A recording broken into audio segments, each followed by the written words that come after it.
What if I told you that nearsightedness was not a genetic trait and you could actually reverse it? My guest this week, Jake Steiner, reversed his nearsightedness without medications or special glasses, but just through daily habits. And now in his mid 40s has 20/20 vision. And he has the research to back it up. Join me as I talk to Jake about how he reversed his nearsightedness and how he's helping a whole community of people do the same thing on this week's episode of Hunger Hunt Feast. Thank you for joining me today for another episode of Hunger Hunt Feast. With me is Jake Steiner. Jake, welcome. Thank you for being here. Thanks for having me. Jake, it's pretty unusual what you do. You have a natural approach to treating myopia or nearsightedness. And I've heard of people doing certain exercises, but it sounds like you have a protocol.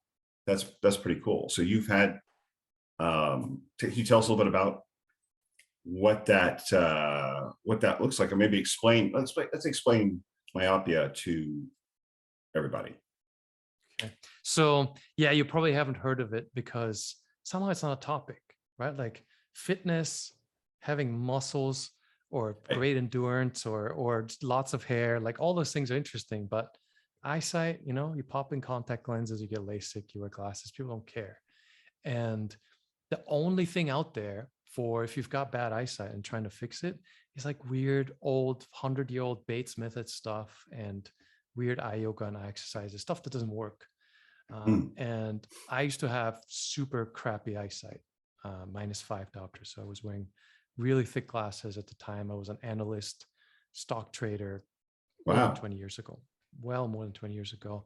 Yeah. So I just didn't want to have bad eyesight. So this is kind of slightly unusual because I do a fair amount of podcasts. I'm a little bit of an outsider because this is not my living. This is not what I do as a job. I'm not a doctor.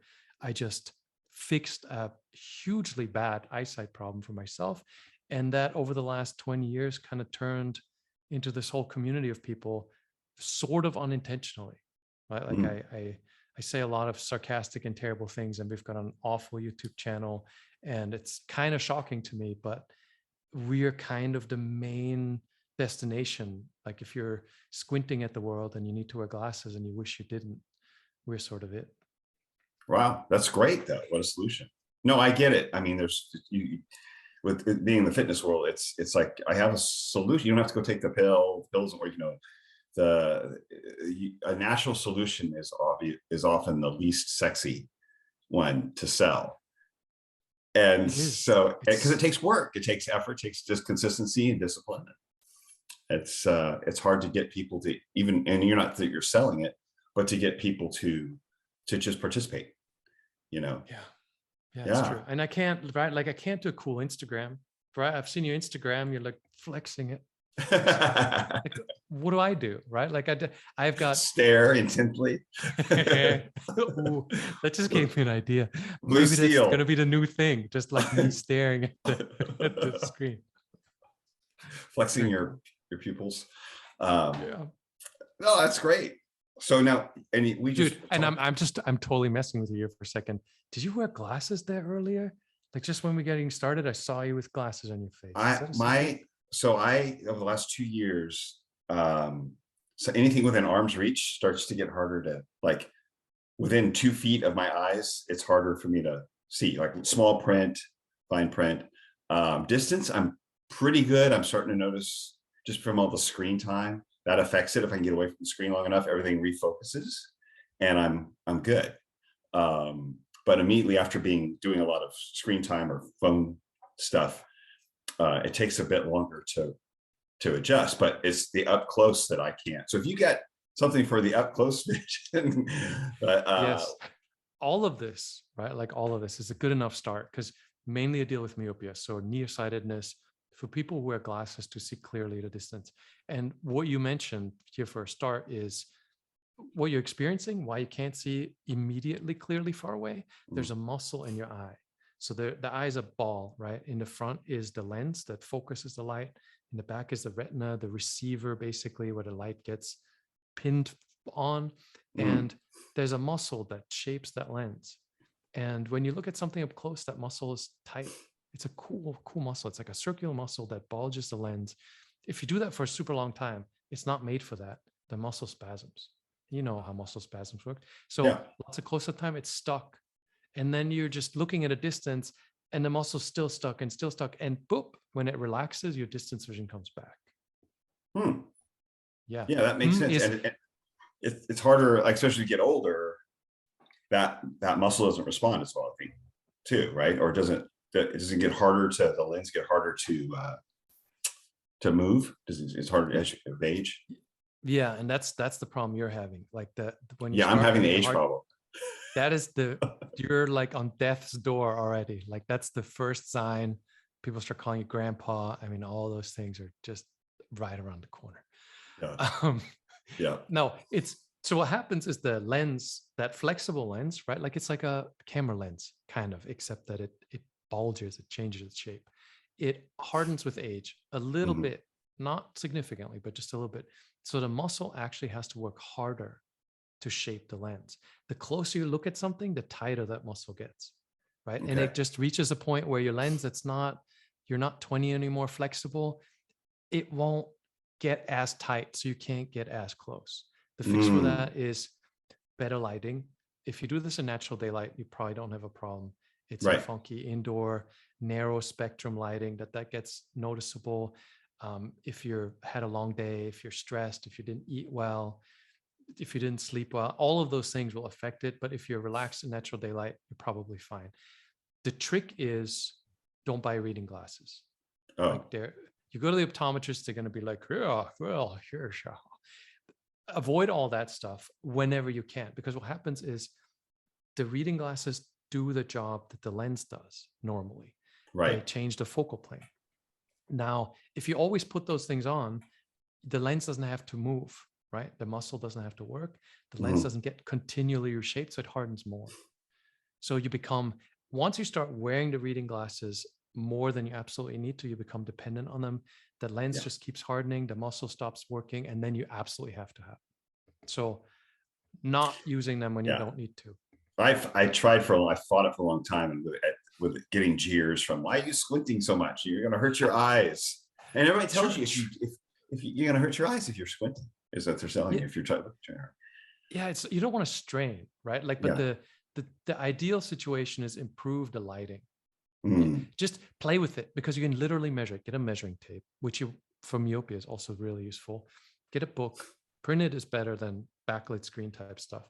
And then see how close you can bring the text before it stops being as clear or it starts getting strenuous. And then measure the distance from the side of your eye to the book and write it down. And then do the same thing in good lighting versus bad lighting. After you ate something that raises your insulin, after you didn't sleep well, after you did sleep well, and you see that number fluctuating. So you can adjust your environment to where most of the time close-up will be fine, because you optimize where you get the best close-up. Okay. Yes. Can you create some improvement over time if you can prevent it from getting worse. And for the most part, it should remain pretty much what it is now. Right? Like the lens will harden further if you start relying on reading glasses excessively. Right. But if you're not, in most cases, and again, like, I'm not promising this, but generally speaking, most people that are focused on good eyesight don't really run into this. It's called presbyopia, into this presbyopia problem. Gotcha. So just take care. Yeah, I delayed it personally delayed it for a long time, but it was like, there's times when it's like, I can't see this. I can't get things done. And I'm missing it, or I'm misspelling words. And I'm just like, okay, that's not going to work. So, I try to put them on, and then I take them off when I can. The lowest amount of diopters too that you can get away with. That's what I've tried. Yeah. It's just, it's age. Believe me, I'm resisting age as much as I can, and I didn't want to. But yeah, I'm gonna have to spend some time. I think even just reading outside, just to strengthen, keep those muscles strong. Yeah, and the more you're aware of what the issue is and where it happens the most, the more you can work around it. Right? Like and the weird thing is, so I've been doing this for 20 years, going on 20 years, focused on myopia, which is a different problem, right? Yes. Like, that's mostly muscle spasm and then optometry, which is $100 billion a year industry, what we talked about a second ago, the muscle spasm you experience from too much screen time happens to kids, right? It used to be just school workbooks. Now it's because kids have iPads as babysitters. They do the same thing. They just squint, right? And instead of doing what you do instinctively, it's just you notice it and you wait for it to get better. Parents see the kid squinting. Parents take the kid to the optometrist. The optometrist is in business to sell glasses. So the optometrist goes, yeah, that's a weird genetic defect. We don't know what that could be. It's a muscle spasm. If you go scholar.google.com, I always recommend people go there. Type in pseudomyopia, Pseudo myopia. So not real, pseudo, or near-induced transient myopia. You get all the science. There's 50 years worth of peer-reviewed clinical science that shows exactly what you said is I couldn't see clearly there for a little bit and I waited it out and then it was fine. Muscle spasm. Instead, you go to the optometrist sells glasses that on average are marked up about 5,000%. They cost $2 to $5 wholesale, sell them to you for hundreds of dollars, claim that it's a mysterious genetic condition, and then you become dependent on glasses, right? So that's my area, super long detour. But the point is, from all the people I've worked with, and this is thousands and thousands and thousands, I never hear anybody developing presbyopia, what you're experiencing with the near vision. So I'm not saying this as a fact at all, but it seems if you're more focused on your eyesight in general and good habits for your eyesight, it appears anecdotally you're also less likely to develop more of this I can't see up close problem. Really? Maybe. Sounds good. That's, I mean, I'm all for trying Lots to, of maybe. yeah, trying to train them. I mean, it's like I train everything else. Might as well train my eyes, right? I mean, strengthen them. And I've done some of those exercises where you try to look at something far away and then look something close and get far away and try to focus each time to kind of get that muscle to move and adjust. I don't know how effective that is. It's just something I think I read once where you kind of like look at something far away and look close and go back and forth and try to focus in and then change. Is that? You can do that the same way you can run on one of those treadmills things instead of running outside, right? Gotcha. Like it does the same thing, but I always tell people if you don't have a hobby that requires some amount of distance vision, number one, you're missing out because you should have one. And number two, that takes care of all the exercise in the world. Like if you've got like a tennis group after work or soccer or football or Gotcha. archery or guns or whatever it is, right? Like that tempts you to use your eyesight as opposed to it being another freaking exercise you have to do. Super useful long term. Right. So it's a lifestyle kind of more interesting, more beneficial as far as I mean, yeah, it makes you're not making yourself do something you enjoy. That's part of which is weird, dude. I used to not have these conversations 10 years ago, right? Like, or maybe 15, but the closer we get to wherever we are today, the more people are confused by this idea of finding something to do, right? Because you have the screen now. You just go, all the entertainment I want is in front of me at all times. So it's like, it's almost a stretch, right? Like it's almost a labor where I'm like, you know what, if you pick up road biking, be a whole new thing, you know? And especially young people are a lot like, man, that sucks. It's hot outside. It's cold. To go outside. Yeah, no, it really is. Kids, you got to like almost kick them out. You got to force them to go outside. It's amazing. And I used to just wander. I was like, what made you? I just wouldn't come home, get the bike and go. So you're saying though, outside activities that make you look at things that are moving, that make you change distances because you're looking at different targets, so to speak, or different things. So that mere act of just using them is enough to stimulate this muscle in a way that makes it more effective, that keeps it the whole biology. Yeah. There's other super interesting stuff. Like the eyeball is a fluid-filled ball, right? Like it's never static because it's not like a glass ball. Like it's a membranes, right? Like it's soft. And so the difference of 1 millimeter in change in how long the eyeball is equals about 3 diopters of focal plane change. Wow. So it's a tiny little bit of change in the length of the eyeball, and you can't see basically anything. So the eye has a built-in mechanism to continually adjust how long it is for the light to go through the lens and focus on the retina correctly.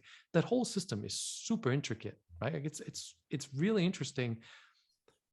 But exactly what you said is why nobody talks about this. It's not sexy, and it's disturbingly easy. I had -5 diopters. I could not see anything. The key to me having 20/20 eyesight is slowly reducing, a super short version, right? But slowly reducing the diopters in my glasses, super slowly, like every 3 to 4 months, I'd make a tiny reduction. And the eye continually readjusts until, I mean, as we're talking, I'm not wearing glasses. I don't need glasses for anything anymore. That's all there's to it. And Wow. it's, like you said, it's not sexy. There's nothing to sell. Like, what do I make out of this? Like, how do you turn this into a thing that sells? Like the answer is really just, pick up golf or what I said, road biking, and slowly reduce the strength of your glasses, and eventually you won't need them anymore. Wow. Yeah, Wow. stupid. Ridiculous. I mean, well, so what cause, I mean, let's get to the things like, well, if it's not genetic and we're seeing, I mean, I have noticed, it's funny, a few years ago, watching like award shows, for instance, we have all the celebrities coming in and all of a sudden everybody's in glasses. Like it was almost cool to wear them, but more and more, I just see more and more people at a younger age, like below, say under 50, wearing glasses, it seems like. And I had to think, the only thing I think has changed in the last, I don't know, 30 years is cell phone usage and screen. But I mean, obviously we've had some level of this prior to that. It just seems like it's increased. But what would you say is causing, like, I know you say it's a result of habits, not nearsighted, is a result of habits, not genetics. So what are these? There's obviously bad habits causing this, or is it muscle spasm, right? muscle Like what you were spasm? talking about. Yeah. What you're talking about before is if you look at someone up close too long, that muscle is tight and the muscle gets stuck. So what you were saying before, you spend too much time in front of screens and then you try to look far away, you can't see stuff clear, muscle stuck, right? And if you do that consistently every day, on and on and on, that muscle spasm becomes fairly persistent. If when that first happened, you quit your job and you started hiking for a month, your eyes would be perfect again.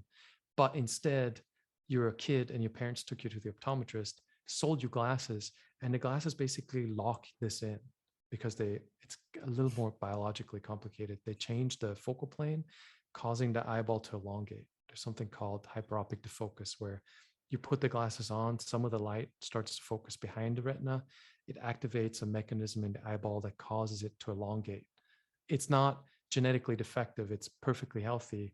It's responding to this unexpected stimulus of people wearing glasses. And that's a $100 billion a year business that's built on selling you a thing that you then become dependent on.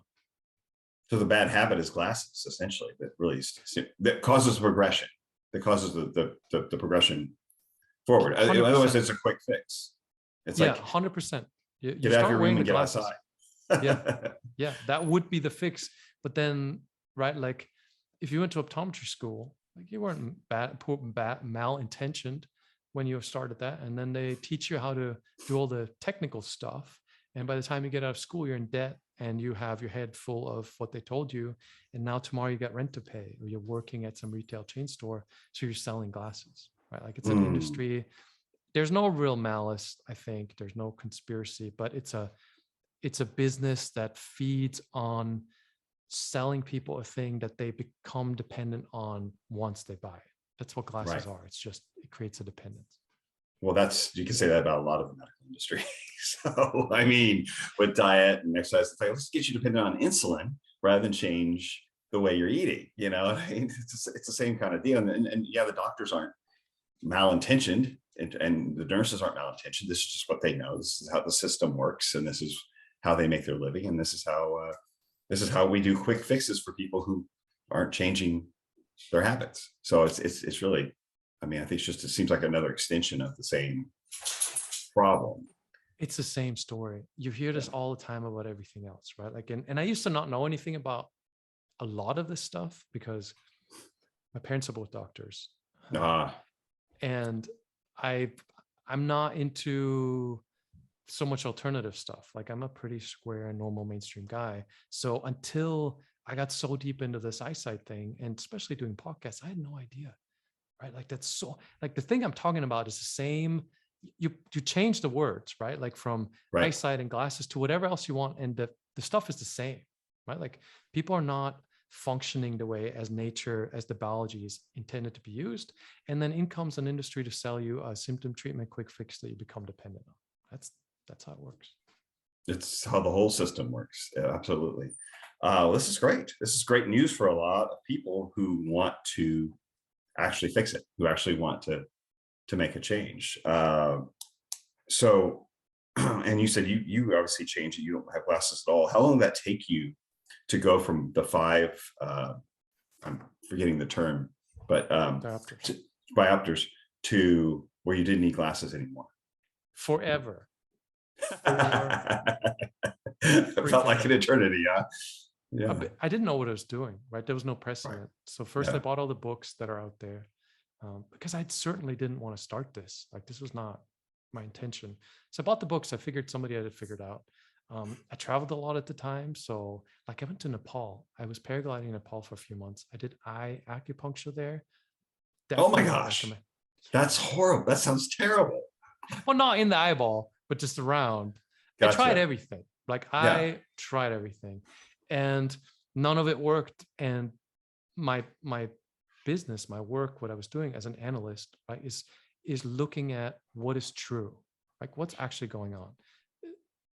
A business has marketing pitches, has bullshit, has accounting practices. Well, you want to know what is really going on. And that was my job, right? And once I got done reading all the books and trying all the stuff and getting nowhere, I was like, what is going on? And then I just went to the library because I'm old and this was before the internet. And I just read the biology books on how the eye works. And plain as day, that stuff was always in there. It's a focusing muscle spasm, right? Yeah. And then it becomes lens induced, so caused by the lenses.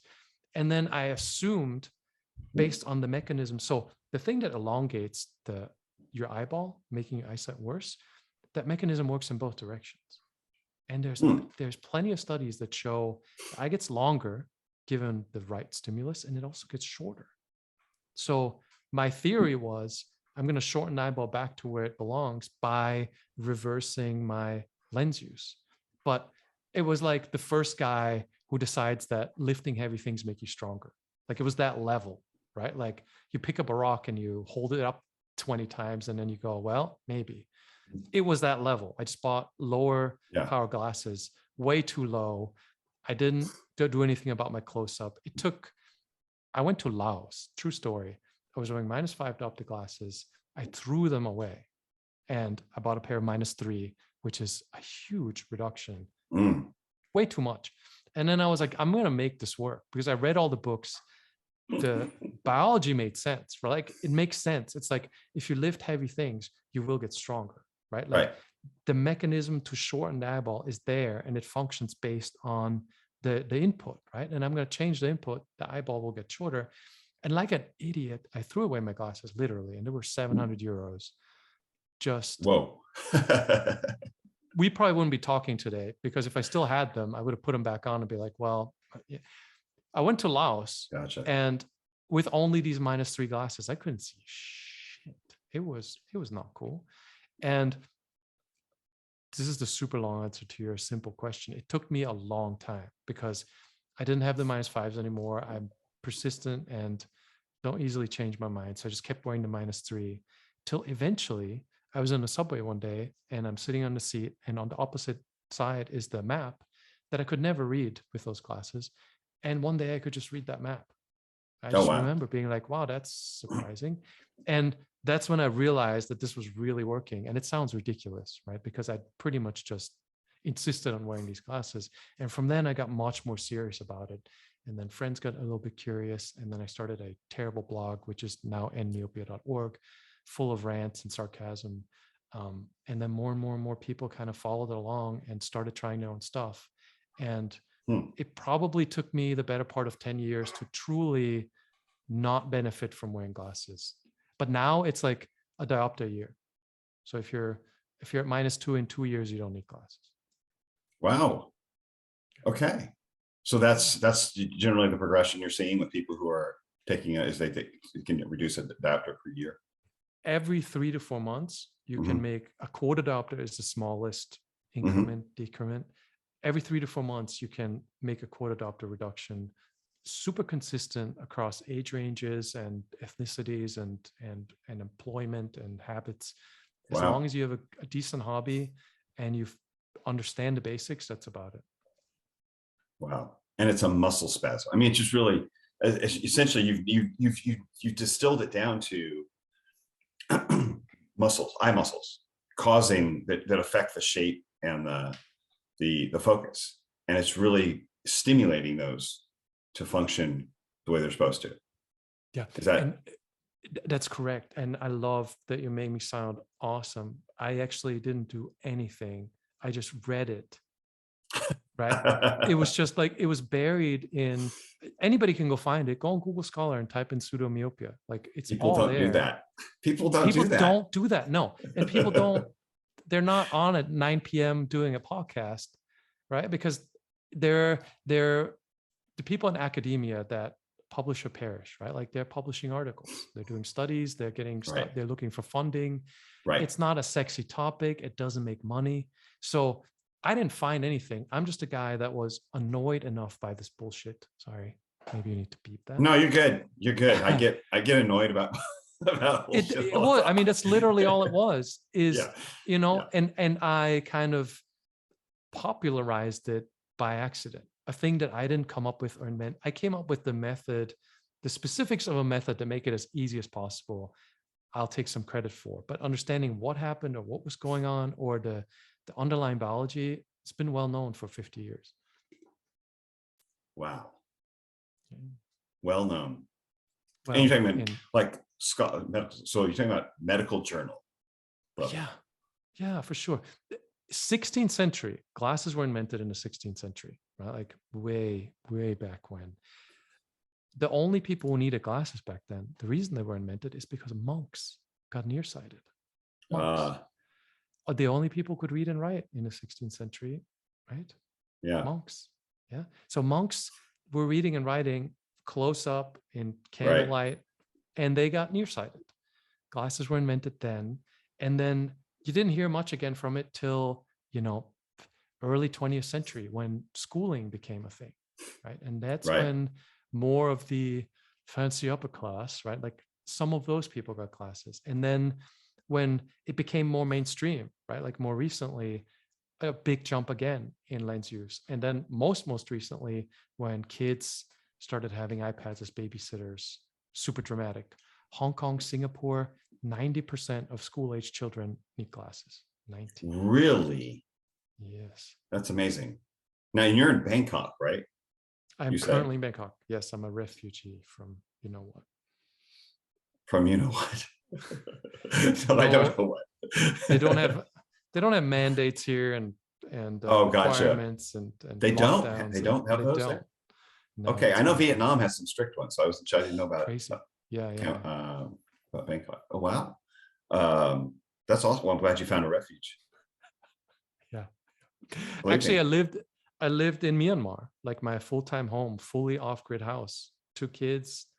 The whole thing is in Myanmar. And then COVID happened while I was out and they locked Myanmar. And then civil war came to Myanmar. So I haven't been back there since. I am really kind of a refugee. Amazing. And do I hear a German accent? Where are you from? Yeah, from Germany. Yeah. Okay. Yeah. Okay. I wasn't sure. Would make this so much cooler, right? If I had more well, no, it's subtle. It's subtle. It's there. It just, I can hear it, but didn't know that. But no, this is amazing. This is amazing. So you've got some, I think you said a 7-step kind of thing people can just subscribe to, like a little email subscription thing that comes to them, said, hey, start here, step 1, step 2, step 3 kind of thing. Yeah, it's super mean. Actually, it used to just be like an ebook PDF kind of thing. Mm-hmm. And then I figured out that people just skip ahead and don't pay attention. So yes, dude, it's true. And then I was getting endless freaking emails from like, I explained this. And what fixed it, and I know this sounds people get annoyed sometimes, but I'm like, you get a one piece today. And if you read it, there's tons of links and there's tons to learn, because I break it down by first understand the cause, right? Like if you want to fix a thing, don't listen to people who start out with these are the 5 steps to fix it, right? Start out with what's the problem? Because how are you going to know that the dude that is pitching you whatever it is addressing the causality of the thing? Right? You can't fix a thing unless you understand what's wrong with it. So that's why I start out, and that's kind of going further back, but it protects you from getting screwed, your time taken away from you, chasing down a rabbit hole that doesn't work. One day of just understand the biology and why I'm claiming this stuff works. And then day by day, I kind of break down. 7 days is not nearly enough to, it's like, I'm going to teach you how to get strong in the gym in 7 days. Not going to happen, but it's a great progression of pulling you into the rabbit hole a bit. And after that week, there's a website with 1,200 some odd how-to guides and articles. And we've got a huge Facebook group and forum and terrible YouTube channel and all kinds of stuff. I saw the YouTube. I saw your oh God, main one. It's so cringy. It's terrible. Mine's not real polished either, but you just get information on people. Go look past the bells. The face, the literal face. Look past that. Well, not that. What I'm saying is it's not oversold. It's not oversold. It's like, okay, this guy's just telling people because, I mean, you can see it. It's like you're just telling people because it's like, where am I supposed to buy this thing? There's nothing to buy. You're putting out information. People who want to know it can read it. It's great that you've broken it down so that people actually have to read it in small chunks. And they're like, well, wait, where's more? And so they look for the next email. They look for the next email, and that's just human nature. Or at least it's current human nature with a short attention span who doesn't read the whole thing. But broken down into smaller steps, that's great how you figured out how to distill it for people to consume more effectively, so they're not pinging you for what you've already told them. But and creating a community is not an easy thing. So I think that says something to what you're showing people. But yeah, despite my best efforts, actually, the community exists. It's true. It's true, because I mean, if you see me posting, it's all sarcasm and completely misleading and just rough. But I think if I was selling stuff, this would be a much more polished. We'd have a totally different conversation. I'd for sure. A nice, different shirt, probably better background. Yeah, that's all right. That's all right. Well, yeah, I do that because I'm in a different room every time I do this, because I've got to find a quiet room with decent Wi-Fi where someone's not going to walk through. So I put a background up, but I mean, it just gives me some continuity. But no, it's fantastic because it's really simple. Anybody can do it. And as you said, just get outside and use them in a way that makes them have to adjust it, everything you're looking at. I mean, if you're outside, you're constantly, you don't think about it, it just happens, but you're constantly changing the depth of what you're looking at is changing from 10 yards to 50 yards to 100 yards. It's constantly adjusting, especially with a sport, like you mentioned, or riding a bike where you're moving. The muscles have to adjust to the stimulus. So it's a natural stimulus. It's not like go do push-ups. It's go outside and your eyes will do what eyes are meant to do, because you've been keeping them locked into something this far away for too long. Is it really that simple? It's like you're going to get stronger if you challenge your muscles. It's that level. Like if you dive into it, you're going to end up with a million questions. Like, what about contacts? Like, what about if my screen is further away and I use a bigger screen? What about if, I have a computer job? You can drill it down into, you're going to spend a month like immersing yourself. Like imagine when you started going to the gym the first time, like there's a pretty long progression between lifting stuff that's heavy and having enough protein is going to make you stronger to where you're at today. Like it's kind of like that, but the general premise is that simple. Yeah.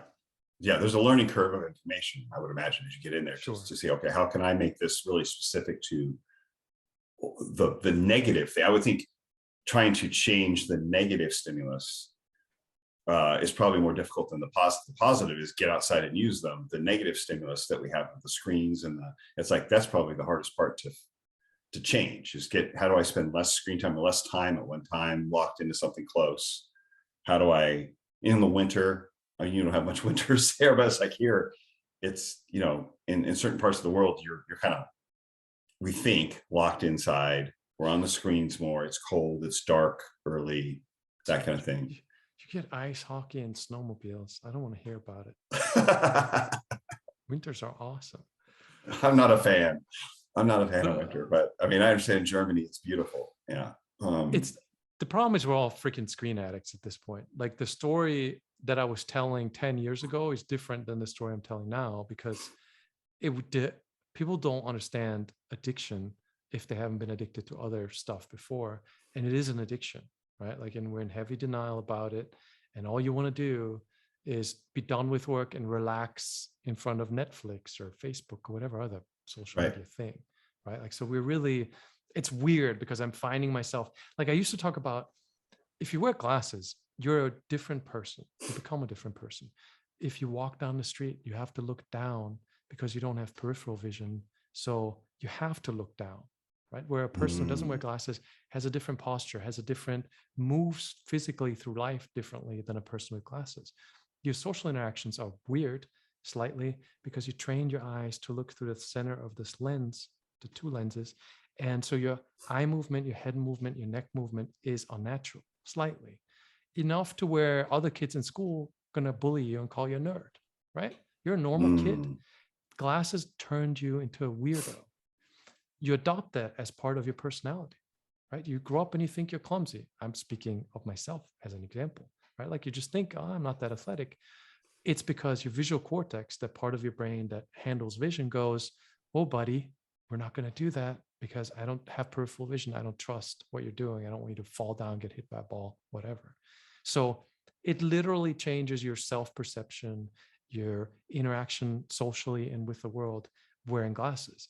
And 10 years ago, that was a conversation where I'm like, you can change who you perceive yourself as, and what you think you can do is going to be totally different if you get rid of glasses. Today, the conversation is you're freaking addicted to that screen. And first step is realizing that. And second step is finding something else to do that's meaningful and not just consuming content. It's weird. Like the fixing eyes is easy. It's all the stuff around it I feel like is not really my topic, but it's the real issue. Sure. Yeah. Our lifestyles have changed. Our lifestyles have changed what we do with our time and how this is the path of least resistance. I mean, let's face it. It's kind of, and you've changed your environment quite a bit. Living in Asia and so forth. I mean, that's where it's not a Western culture. You've changed the culture around yourself. Yeah, and I used to be much more mobile before the last 2 years, and it was partially Asia and then like Europe half of the year. But yeah, largely like I changed, like I mentioned the paragliding. Like I just came back last week from learning to wing foil. There's a beach 3-4 hours away, and I'm learning wing foiling now. It looks really stupid, and I'm terrible at it. But it's where I used to be I'd love to be in front of books and screens. I learned that was a result of my lens wear and feeling like I can't do all that other stuff. Now I'm always looking at what can I do to tempt me away from YouTube? What's out there that is maybe difficult, maybe challenging, but ultimately going to feel better than watching stuff on the screen. Gotcha. Wow. We could all do that. Yes, we should. I mean, we should all do it. I mean, just for movement. I mean, if not just, that would affect more than just your eyes. Obviously, that's going to affect your brain, the way you think, your creativity. It's going to affect you physically, your health, mobility, and just, I mean, how much quicker are we aging if we're parked in front of a screen instead of actually getting out and moving and getting natural stimulus? I mean, it's got to affect, the way we think.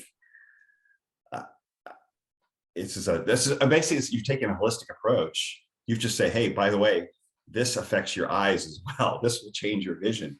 It changes so much more than that. What you're talking about affects your everything, affects your brain and affects your body in a positive way.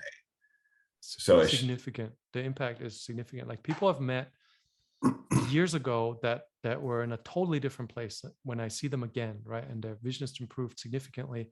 But to get there, they had to make lifestyle changes. Like you really, it fills me with pride that I don't deserve, clearly, to see somebody that I haven't seen in 5 years, who started this thing maybe 5 years ago. And now I'm just like, wow, like you are doing so much cool stuff. You know, you move different, you behave different, you act different, your confidence is different, you're a different guy. And I had absolutely nothing to do with it, but I still get that little sense of like, sure, like that nudge set you off on a journey, that you unraveled a bunch of stuff that wasn't really good for you anyway. That's awesome.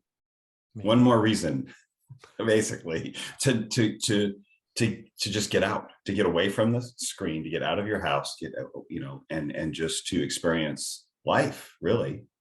Yeah. Like a real life, not watch someone else's. So that's awesome.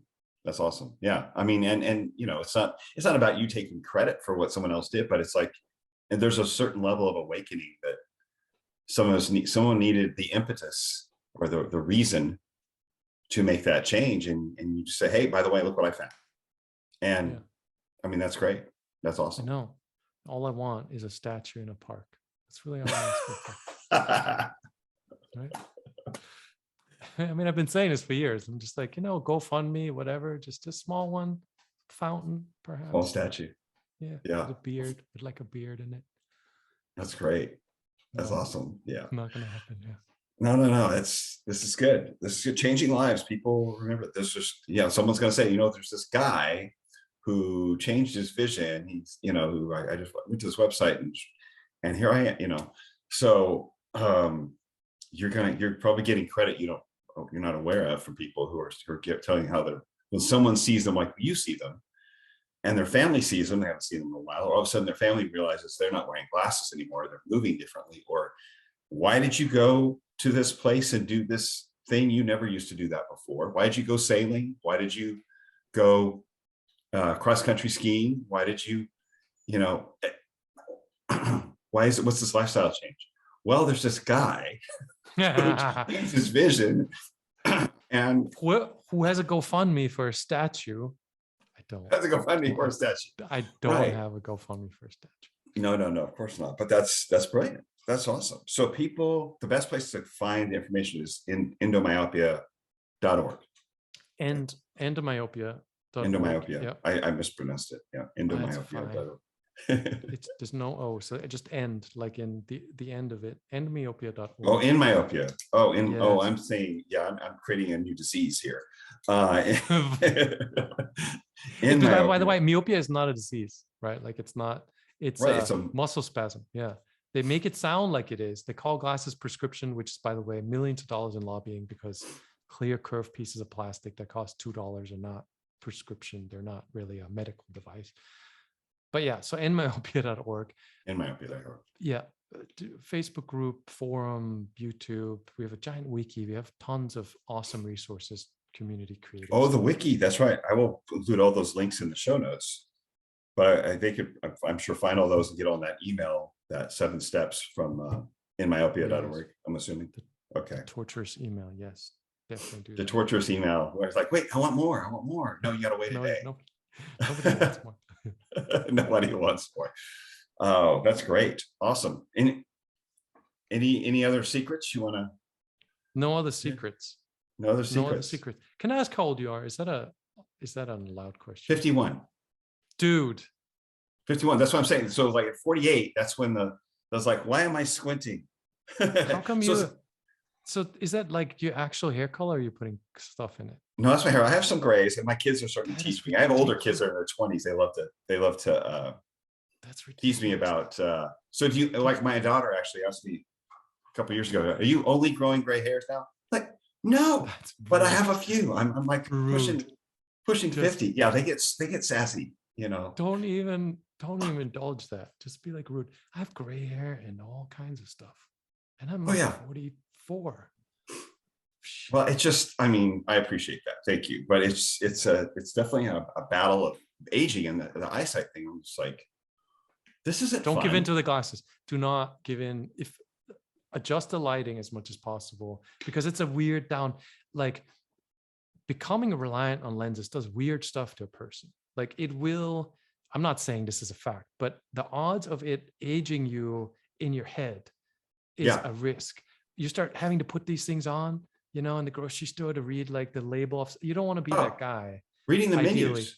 You go in a Yeah. restaurant, it's dark already, and then they hand you this menu with really like, what's in this thing? What am I ordering? It's really fine light, and then the receipts are barely printed, and I'm like, how much am I tipping? You know, so that's when I pop them on for that kind of stuff, like, 'cause I can't. I'm gonna, you know, who knows what I'm writing down or what I'm trying to read. And so it's like, that's frustrating that I have to like, why do I have to bring glasses to a restaurant when I'm trying to go out to dinner and just, but it's literally like, you guys have lights, but you just turn them down really low. There's stuff you can do, but I haven't, like, there are like exercise-y kind of things you can do to not reverse, but to improve some of that. But I honestly haven't made it there because just the myopia topic is just such a gigantic time suck. One day I'll make it there. But in the meantime, just when you absolutely need them, use them, but don't give in to, you're going to read a manuscript. Nobody reads manuscript. You're not going to read some long book and just keep them on, you know? Right. If you No, don't it's use them, usually screen, because my office is probably not as well lit as it should be. And it gets harder and harder to the screen just makes them tired. Yeah, you know, and I even use a bigger Yeah. screen. It just makes them tired. But if I'm, you know, writing posts or, you know, podcast stuff or whatever, it just becomes, they get fatigued. And like you said, you have a long day. So it definitely is affected by personal fatigue. You mentioned insulin. You eat something that raises your insulin, and that affects the. So do you mind diving into that a little bit for people? Because that's a big part of the topic that I talk about is insulin resistance, avoiding insulin spikes or trying to limit them. How does that affect eyes? So, oh man, this is going to be a terrible episode for you. Before we started, because it's 9 p.m. here, I don't do this very often at all, but I ordered a pizza, gluten-free, because I don't do the gluten thing, and I ate all of it. So as we're talking, I mean, normally I'm super low carb, like I eat once a day, right? Like I ride bicycles, I run, but it was just one of those days where I was just like, you know what? Girlfriend's not home, nobody's around. I'm just gonna do this. I'm feeling the insulin spike. Like as we're having this conversation, I'm just like sleepy. Gotcha. Affects your eyesight measurably. And what I said before, the measuring tape thing is really interesting because it's like a scale for your eyes, because the number changes, right? Like the receipt you can't read in the restaurant, take it with you and try to read it in the shade somewhere during the day. You can read it fine, right? If you did eat a pizza, if you were such a terrible person, it may affect how far you have to hold it from your face so you can still read it, right? Like interesting. The measuring tape is a scale for your eyes. It tells you, are you in a good place right now? Is the lighting good? Is your biology happy, right? Like it's pretty handy to get a grip on that whole thing. So I recommend, as much as you are interested in that, in quantifying when your eyesight sucks. How dark does the restaurant have to be? You know, you could put one of those Lux measuring apps on your phone, and just the awareness is the first step towards improvement. Like realizing that this is the limit, this is where it sucks, and then seeing if you can push that limit slightly over the long term. Super doable with eyesight. Gotcha. So just keep pushing that limit. And then, as you said, improve the atmosphere, that your normal lifestyle atmosphere as much as possible, so that you don't depend on them or need them all the time. With lighting, things that are based, I mean, you can improve your lighting. You can improve, you can get outside a little more and read. I'm going to try to read out, try reading outside, where I have sunlight, that kind of thing, just to strengthen them. But I think screen also weakens because we don't have to move. We have to follow on, like we do on a page. It's a very different exercise for the eyes. When you're following along on a page, you're reading words, it's printed. It's definitely strengthens the eyes. And there's a lot of, there are so many factors in this. For example, just one example, blink rate, right? Your blink rate is reduced by a factor of 5 when you're staring at a screen. So Mm. where your normal blink rate would be X, I forget the number. When you're normally looking around, when you're staring, when you're focused on a page or a screen, 5 times your blink rate goes down. And what happens is blinking, part of the point of blinking is deliver tear fluid to your eye, which Mm-hmm. then your eyes are drying out as you're staring at the screen, right? So now Mm. you get dry eyes. And that lipid layer, the fluid layer in front of your eye, is part of the refractive properties of the eyeball, of the lens in front of the eye. So when the eye is drier, your vision is worse because it's missing the layer, basically a part of the lens. So not only do you feel dry eyes, your vision is also worse because you are staring at screens. And we don't want to turn this into a 3-hour thing, but the staring at the screens has all kinds of effects. Like people wear blue blocking glasses, that kind of nonsense, right? Like there's also that, some part of that is accurate. Like what part of the light spectrum is being applied there for long periods of times. Long-term screen use beyond what you need it for, right? Like work and maybe some recreational, is really not good for you. Mm. Right. Right. The spectrum is coming in and this and the virtual reality, which is becoming with Meta coming Yay. on. I know that'd be a favorite for you. I mean, you're out actually flying on a glider, this foil thing, and people are like putting on goggles so they can do that and pretend they're doing it at home and have the effect, but the virtual reality where the screen's literally 3 inches in front of your face, if that, and you're experiencing something exciting and stimulating in your brain that's not real. I joke, and I don't know anymore. I used to joke. Now I don't know anymore how much of a joke it is that only poor people are going to do extreme sports in the future, because somebody has to record all this shit or provide the context of it, right? Like you don't want to go out there and get cold and hot and wet and get skin cancer from the sun and get, bitten by jellyfish and all that stuff. So it's going to be the dude that is driving the Uber who's going to have to learn how to kite surf and have all the Facebook stuff strapped on him. So the people with more money can have the 3D reality thing. Gotcha. Joke, right? Yeah. No, it's true. I'm about to go back to, we did this, there's this MD, Paul Saladino, who is big in the animal-based diet, but he just picked up, he's got a base of a business in Texas, but he just bought a house in Costa Rica and he relocated. And so he gets up and surfs every day. He does some social media to promote what he needs to promote, and lives with the sun. I mean, basically when the sun comes up, he's going, sun goes down, he's going to bed shortly after, which is really there. And he's having a gathering down there where we basically calls it the remembering, where we go back, we kind of like, we take surf lessons, we're going hiking in the waterfalls, we're just disconnecting, getting rugged, it's rugged down there, it's like, yeah, the driving situation is probably very similar to Bangkok. It's just wild, with just people. Paul's full of shit. Paul's full of shit. I'm just saying. You can cut it out later if you want, but he's not really. But Paul has been talking about getting LASIK. Oh, has he really?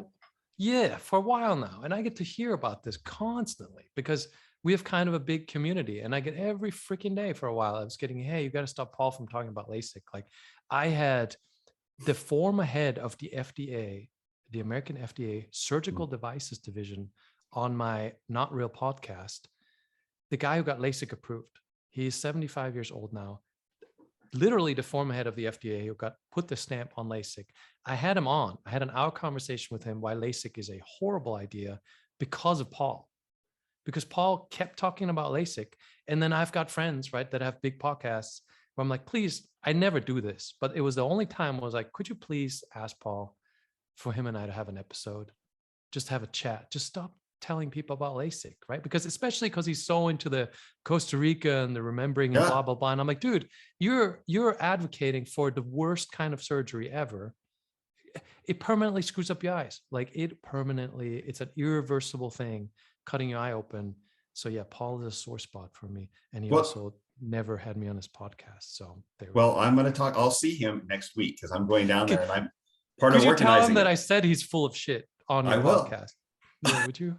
I will. I'll tell him because it's going to get out anyway, because a lot of the people that follow him and are going to listen to this podcast. So So there I'm you going to be go. down there meeting, checking people in. I'm kind of part of helping with the organization. So I'll bend his ear and I'll Bend say, his you ear. need to It's talk not to my this guy. style, right? Like I don't want to be the dude who's like trying to get on people's podcasts because they have an audience, but it's genuinely, again, like maybe you should talk to Dr. Morris Waxler, the dude from the FDA, who spent an hour, right, like talking about how you're cutting the cornea. He's like, that never heals. That's a structural cut that never heals. You can't be a fighter pilot because that flap doesn't heal. He's like, your nerve endings. This is again like literally the former head of the FDA Surgical Devices Division saying, Wow. the thing I approved. And he talks for an hour about how there were no guidelines for medical consequences, right? Like he's like, you cut the nerves so you have no pain sensation in your eye for about a year. You know how much the FDA checked on all that? Nothing. It was a shocking conversation. Like it was just shocking. And I had this whole thing on and I'm like, dude, this is going to help. And it continued. And then a week later, I get 100 more messages from people going, hey, did you see Paul's latest YouTube thing? He was talking about how he might get LASIK again. And I'm just like, oh, God. This is on your podcast? On mine, the only real episode I've ever done. Like my podcast is about improvement stories. So people working on the eyesight. That's the only thing we do. But then I had one real episode with Dr. Morris Waxler because of Paul, and just because of Paul, he'll be honored. He'll be honored. But it's such a problem that there's a 30% chance that you have permanent dry eyes that is unfixable. 30%, not 0.5, 30. And this is a guy who's got a huge audience who's so into like nature stuff. I'm like, yeah, it's almost a responsibility thing. I'm like, dude, it is a personal choice, right? Like if you want to have LASIK, you should have LASIK, but it is extremely risky. And you're a figure that a lot of people look up to for like this holistic sort of health thing, you know? So what's your podcast called? Because I'm going to link to it. It's not interesting. It's the Short-Sighted podcast. It's only meant for people who are working on the eyesight or who are curious, who want to hear about other people who are doing it or did it or had success with it. Well, It's I can really at least just link to that episode. Sure. And yeah, I'll link to that episode. And I'll send it to Paul. Send that to Paul. Yeah. That's dedicated to you. Well, he might, if I tell him that, he might go, okay. So he might listen. So I'm just saying I'm going to be down. I'm going to see him next week in Costa Rica. So and also surfing, right? Like foiling is where it's at, right? Just not to overdo it with the annoying Paul thing, but you got to get into the foiling. Have you tried that? The kite surfing? The foiling. Foiling, no. Kite or wing, yeah, either way. Super fun. No, I've seen it. I've like looked at it and gone, oh my gosh, I would love that if I don't die. But yeah, that's exactly right. Which you might, but yeah. But you'd live well until you died. So I mean, because it's I started wing foiling, right? So you get a surfboard with the foil underneath, and then you get this small handheld wing. I also kite surf, different thing, right? Where you're strapped in. Right. But the wing is not attached to anything. You just handhold it. So you can use it to get your board out to the waves. You don't have to paddle anymore. Ah. And you can play on the way. And then when you're in the waves, you can just hold the wing behind you, like not do anything with it. And then basically just surf. And on top of it, you can foil, right? Like if you want to, even pulling out of the wave and like just riding above it. Super fun. Wow. Yeah. That's amazing. That'd be wild. I mean, a wind and water pushing you through. That's a great for stuff. eyesight. Great for eyesight. Great for the dude who's teaching me is ripped. Never goes to the gym. Eats whatever. Oh, I'm sure you're working your ass off out there in the water, in the ocean, and all that going on. Yeah, I mean, I would imagine until it becomes efficient, especially you're going to be huffing and puffing. You're going to be sore for a bit. But no, absolutely. That sounds wild. I've seen kite surfers go, I need to do that, but I'm landlocked. I live in Tennessee. I'm in Nashville. And so I grew up in California, grew up near ocean, and then I'm landlocked. So I've got to find a way to get to the ocean a little more often, but that does sound amazing. Yeah. Move to Costa Rica. Do a Paul. We'll train our eyes. No, I'm going to tell him because I'm going to bend his ear because I know he wouldn't knowing Paul, he would not do it unless he thought it was a last resort. Yeah. And it's not like he can, especially if he surfs. Like He does every morning.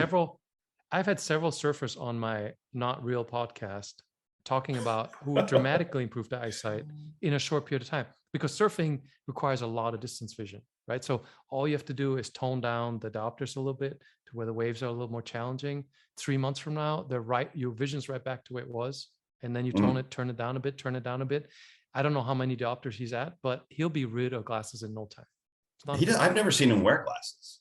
Yeah, or I don't know what he wears. Well, I don't know if he has contacts, but he's probably noticing some changes. But I just don't know. Yeah, I don't know. LASIK would not the way to go. Yeah. No. I'll have him listen to it. The podcast episode in his honor with Morris Massler and we'll maybe you guys can connect and you can set him straight. So I'm sure he'd be happy to hear that, knowing him.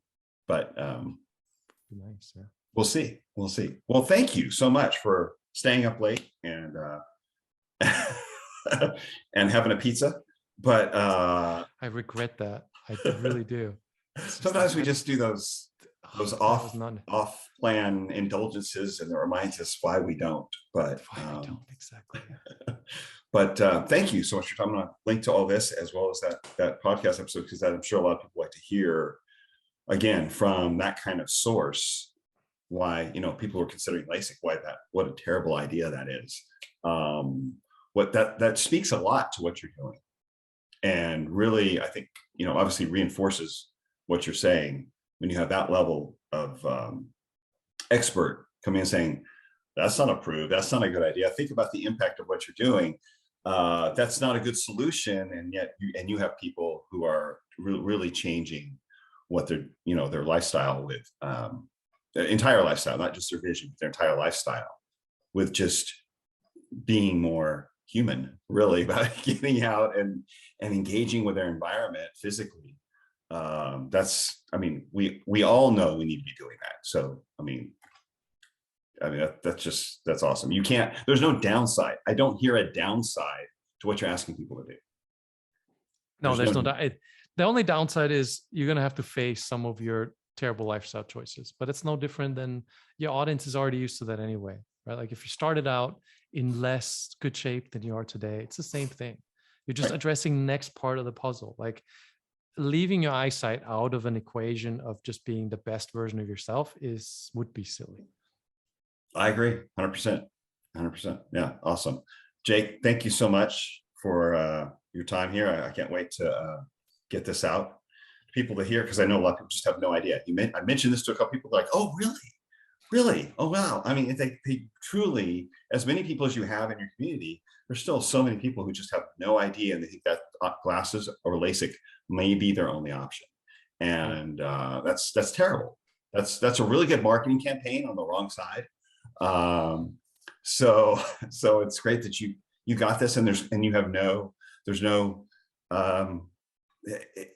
what I see from this, not to drag this out, but there's no great benefit to you. You're not leveraging this for any personal gain. So you're just sharing information, really. I mean, there's no heroes, right? Like we have courses, they're all pretty much not for sale at this point. I'm trying to self-fund in myopia. So once in a while, we do a terrible job at going, here's a more structured approach. If you don't want to DIY the whole thing, here's a way to get support. Here's this, there's that. I do very little of that, and only to the extent that I'm trying to not pay for myopia out of pocket. But if I wasn't as fortunate as I am, like I just got freaking lucky, with stock markets and crypto stuff and all kinds of things, that I don't need it. If I did need it, I'm sure I would monetize the crap out of it. So it's really just I have coffee in the morning. I procrastinate by writing terrible things on the internet and doing bad YouTube videos. And I genuinely, it's sad for kids. I don't care about adults, but the fact that I hear so much from parents whose kids now wear glasses when they're 5, that's not cool, right? That's not cool. It's not right. It screws up the whole future. And I really think that there needs to be something out there, just like insulin, like any of these topics, if people choose to behave badly or however they want is their own doing, but not knowing that your kid is not genetically defective is just not cool. Yeah, absolutely. Right. And I'll shut up about it. No, I appreciate you saying that. It makes and most parents, knowing, if they knew that, they would probably change their perspective, at least question it, because that what they won't do for themselves, they'll often go out of their way to do for their kids. Yeah. And so that might be their first step. But Yeah. again, thank you so much. I appreciate your time, and I love what you shared here. And I'm going to get outside. I'm going to get out and get rid of life.